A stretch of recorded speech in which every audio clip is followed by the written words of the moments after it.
Brigadier साहब, खबर कुछ ये है कि जो जनरल सैयद आसिम मुनीर को ये ओहदा मिला, इसके पीछे जो है कि फतह है, बहुत बड़ी फतह जो उन्होंने हासिल की। और इस पर जब फतह हासिल की 10 मई को, तो उसके बाद मुख्तलिफ फ़ौज पाकिस्तान के अंदर से ये तजावीज़ जो थी वो आई थी कि जो सिपहसालार हैं उनको क्रेडिट दिया जाए, बाकायदा उनका क्रेडिट बनता है। और इस हवाले से मुख्तलिफ जो हल्के हैं वहाँ से भी ये तजावीज़ आई और हुकूमत के अंदर से भी ये तजावीज़ आई। और आखिर तजवीज़ जो है वो जो वज़ीर आज़म ने ये तजवीज़ पेश की और आज काबीना ने जो है उनको एक बड़ा आज़ाज़ और बड़ा ओहदा जो है फील्ड मार्शल का वो दिया है, वो उस पर उनको तरक्की दी है। ये किसके लिए पैगाम है, भारत के लिए क्या पैगाम है ये कि हमने इतनी बड़ी ऑनर जो है वो अपने आर्मी चीफ को दी है और आइंदा अगर कोई ऐसी जिसारत की तो फिर हम उनके दांत खट्टे करेंगे, फिर उनको जो है वो दोबारा उनका मुंह तोड़ेंगे। जी हाँ मियाँ साहब, देखिए, एक तो स्विफ्ट और डिसिसिव विक्ट्री जो हुई 1947 के बाद, मेरे ख्याल में पहली दफा एक हम कह सकते हैं एक comprehensively Pakistan has prevailed in all domain of warfare, चाहे वो देखें सी है, एयर है, ग्राउंड है, आपके इलेक्ट्रॉनिक वारफेयर है, आपके स्पेस है, आपके साइबर है। हमने इन सब में देखे अपना लोहा मनवाया, तो क्रेडिट लीडरशिप को जाता है, चाहे वो आर्मी की लीडरशिप थी या नेवी की लीडरशिप थी, एयरफोर्स की लीडरशिप, सबकी कंट्रीब्यूशन थी।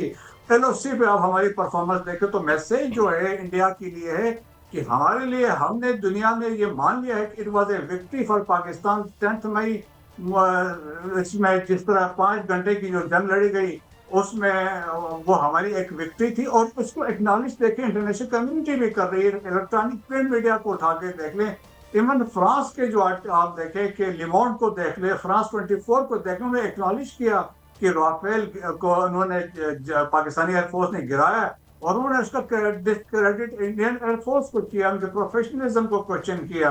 तो मेरा ख्याल अब मैं तो ये कहता हूँ कि मियां साहब की अब वक्त आया है, लोग इस पर स्टडी करेंगे, इस कॉम्बैट के बारे में, इस कॉन्फ्लिक्ट के बारे में, इस पे थीसिस लिखे जाएंगे, इस पे वार गेमिंग होगी कि ऐसा क्यों, क्या, कैसे मुमकिन हुआ कि एक ऐसा मुल्क जो इंडिया से 11 गुना छोटा है लेकिन उसकी प्रोफेशनल कॉम्बैट प्रोफिशिएंसी। ब्रिगेडियर साहब, मैं एक और हवाले से बड़ी इंपॉर्टेंट बात करना चाहता हूँ। आई सॉ एन आर्टिकल, और ये जो फ्यूचर का, यानी इस बैटल ने कुछ नक्शो निगाह या जो खदो खाल हैं आने वाली जंग के, ख़ास तौर पर जो मैं एयर मार्शल रिटायर्ड शायद राशिद महमूद साहब को सुन रहा था कि अब जो साइबर विंग बनाया है हमारे, जो बेसिकली डिसाइसिव था, तो आने वाले दिनों में कोई बच्चे पूछ रहे थे, बच्चे मेरे मुराद नौजवान, कि क्या अब ये जंगें लैपटॉप पे होंगी और ये जो वारफेयर है इसको तब्दील करके हमने रख दिया है और एआई जो है रियल टाइम में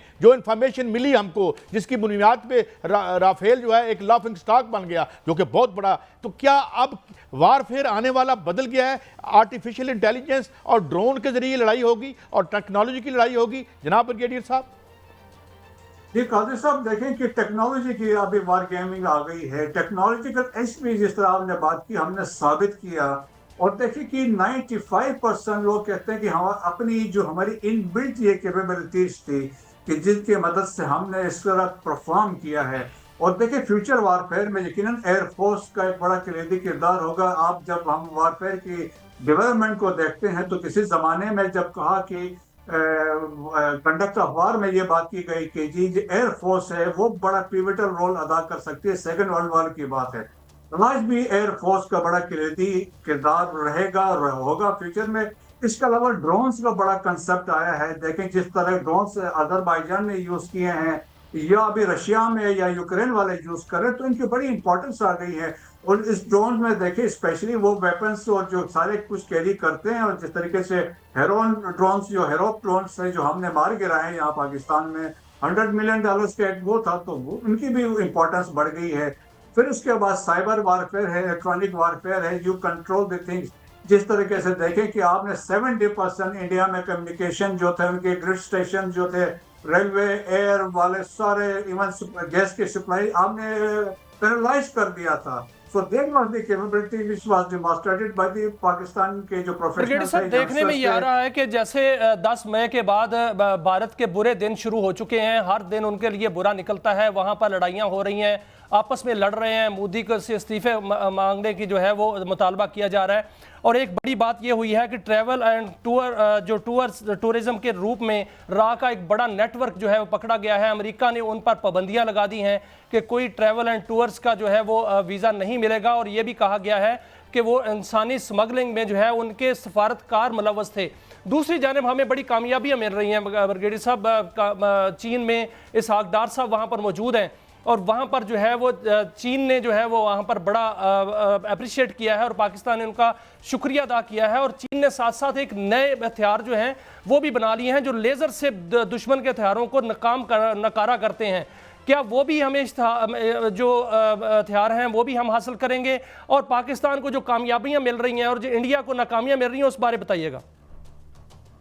देखिए, चीन आपका ऐसा दोस्त है जो ट्रस्टेड है, जो आपके हर मुश्किल, हम कहते हैं ना, जो थिक और थिन आपके मुश्किल वक्त में साथ खड़ा रहा। तो ये डार साहब का विजिट यकीनन एक एक्नॉलेजमेंट है उनके support, specially when they said कि पाकिस्तान की सॉवरेनिटी और टेरिटोरियल इंटेग्रिटी हमारे लिए बहुत इंपॉर्टेंट है। तो वो मॉरल और पॉलिटिकल सपोर्ट उनके साथ शामिल था। फिर हमारी कोलैबोरेशंस तो बहुत अरसे से चाइना के साथ है, और फ्यूचर में J35 आपको पता है कि वी आर गेटिंग J35, तो इंडिया में तो और वहाँ खलबली मची हुई है, तो वो भी है। और फिर पाकिस्तान ने प्रोफेशनल कैपेसिटी में अपना साबित भी कर दिया कि जो भी वेपन है JF-17 थंडर है जो जॉइंट कोलैबोरेशन से बना है, तो Pakistan has the potential, Pakistan के पास मैन पावर ऐसी है कि वो डिलीवर कर सकते हैं। एक वो है कि एक और जो इम्पोर्टेंट चाइना में डेवलपमेंट हो रही है कि वो है कि अफगानिस्तान के फॉरेन मिनिस्टर भी वहाँ पहुंचे हुए हैं। तो मेरे ख्याल में एक अच्छे पॉजिटिव वे हम एक्सपेक्ट कर सकते हैं, वहाँ से डेवलपमेंट, वहाँ से खबर आ सकती है। क्योंकि आज रिसेंटली हमने देखा था कि सादिक साहब भी काबुल गए हुए थे, चाइनीज स्पेशल एनवॉय इन अफगानिस्तान वो भी काबुल में थे। तो चीज़ें बहुत ज़्यादा क्लियर होंगी। अब इंडिया जिस तरीके से प्रॉक्सी वार पे आया हुआ है, तो इनकी हर मुमकिन कोशिश होगी अफगानिस्तान को यूज़ करे, दोबारा अपने बेसिस री एस्टेब्लिश करे, दोबारा जो अपने स्लीपर सेल्स हैं और वहाँ से। This is my last question. दो बल्कि बड़ी अहम बातें हैं, रह ना जाएं। एक तो ये कि डी एस्केलेट करने के लिए 30 मई की बात हो रही थी, मगर फिर भारत ने इल्ज़ाम लगाने शुरू कर दिए जी शाहीन मिज़ाइल हमने चला दिया। Do you see this D escalating taking place? क्या ये एक और ब्लो होगी भारत को और यही समझ के इसको डिले कर सकता है?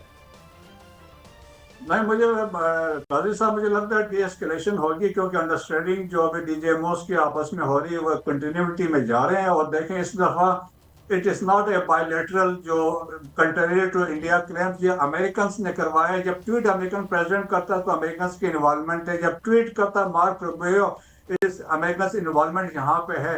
सो देखिए, डी एस्केलेशन की तरफ जाएंगे। नियर फ्यूचर में कोई चांस मुझे नहीं लगता है कि इंडिया कुछ ऐसा पंगा लेने की कोशिश करेगा, लेकिन हमें अपने गार्ड्स को लोअर नहीं करना चाहिए। अब जो बयानबाजी आ रही है, रेटरिक्स जो आ रहे हैं कि हम ये करेंगे वो करेंगे, वो डोमेस्टिक कंजम्पशन के लिए है।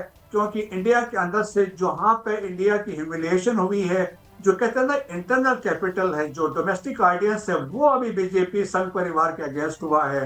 तो वो वाली चीजें उनको एड्रेस करने के लिए इस तरह की रिटायर्ड मसूद अहमद खान साहब, it is always a great pleasure to have you on the show. बड़ी आपने ताकत से हमें ये बात समझाई।